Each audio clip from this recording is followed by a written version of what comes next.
Welcome to Kenton Teaches. Enjoy the video. You're starting in Settings Wallpaper.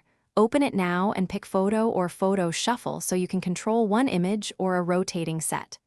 Once done, browse your photos and select an image with clear subject and resolution. Make sure the composition fits iPhone 15 screen.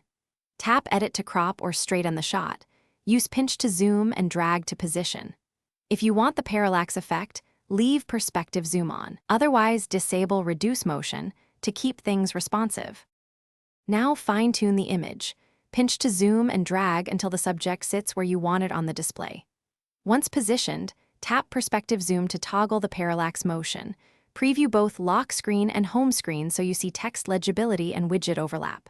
For live photos, enable autoplay if you want movement on lock, otherwise leave static.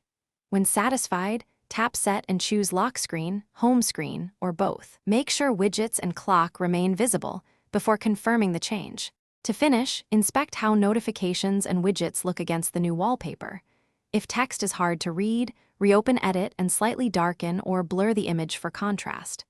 If the phone refuses to set the wallpaper, restart the iPhone 15 and repeat the process. This clears temporary glitches.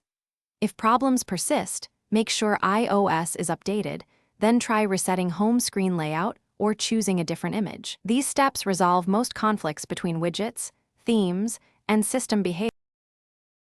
Thanks for watching. Please subscribe if this video was helpful.